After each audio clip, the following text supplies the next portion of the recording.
背影。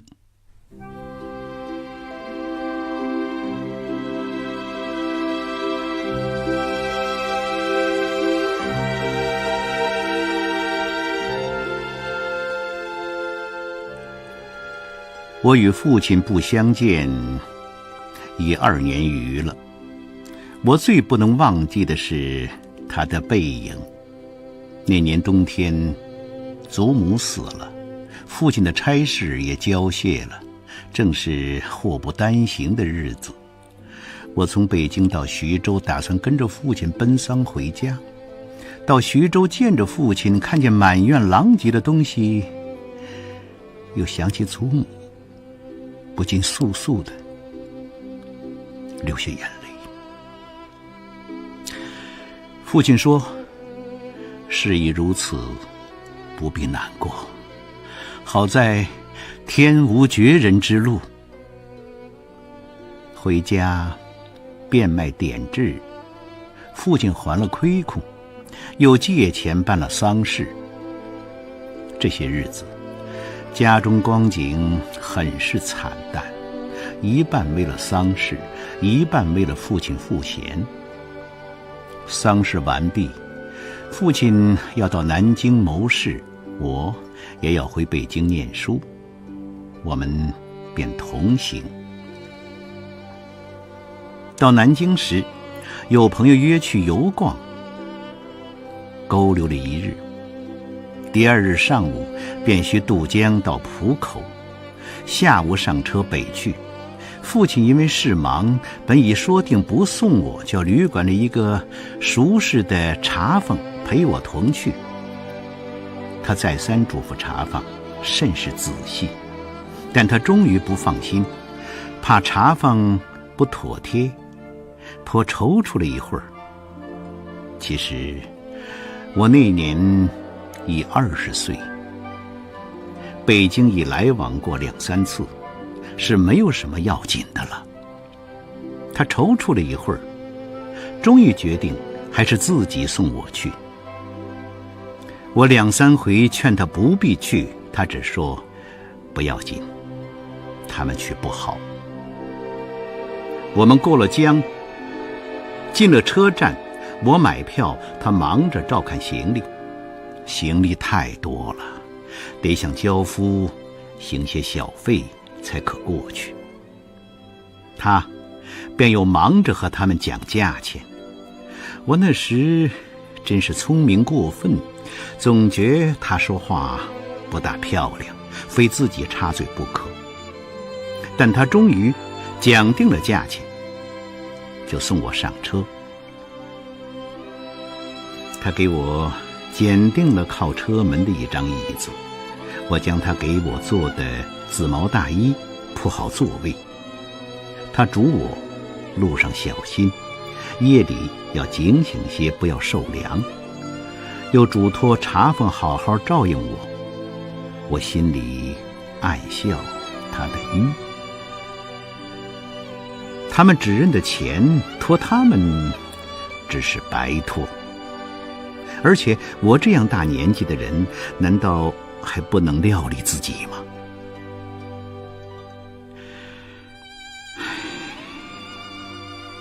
我现在想想，那时真是太聪明了。我说道：“爸爸，你走吧。”他往车外看了看，说：“我买几个橘子去，你就在此地，不要走动。”我看那边月台的栅栏外有几个卖东西的等着顾客。走到那边月台，需穿过铁道，需跳下去又爬上去。父亲是一个胖子，走过去自然要费事些。我本来要去的，他不肯，只好让他去。我看见他戴着黑布小帽，穿着黑布大马褂，身青布棉袍，蹒跚地走到铁道边，慢慢探身下去，尚不大难。可是他穿过铁道，要爬上那边月台就不容易了。他用2手盘着上面，两脚在向上缩，他肥胖的身子向左微倾，显出努力的样子。这时我看见他的背影，我的泪很快的流下来了。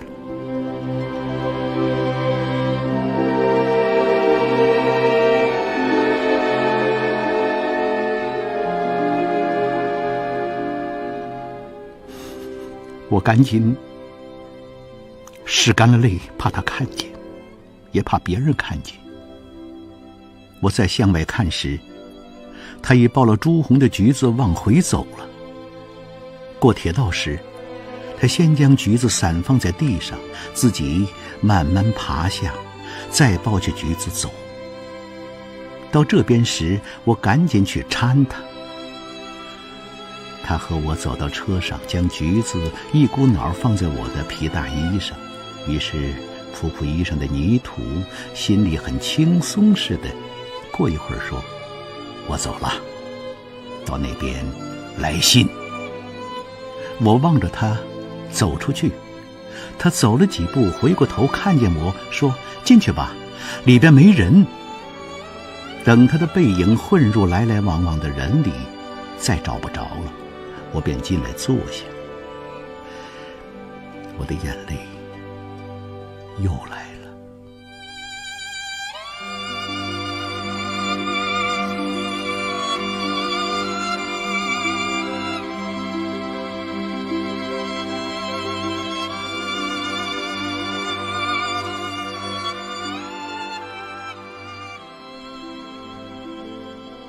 近几年来，父亲和我都是东奔西走，家中光景是一日不如一日。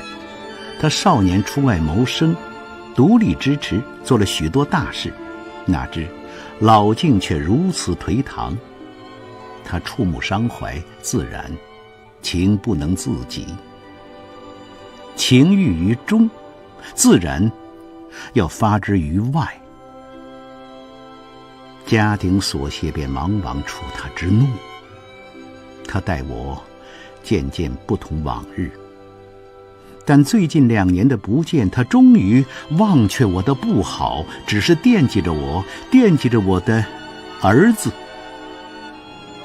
我北来后，他写了一信给我，信中说道：“我身体平安，唯膀子疼痛厉害，举箸提笔诸多不便，大约大去之期不远矣。”我读到此处，在晶莹的泪光中，又看见那肥胖的青布棉袍、黑布马褂的背影。我不知何时再能与他相见。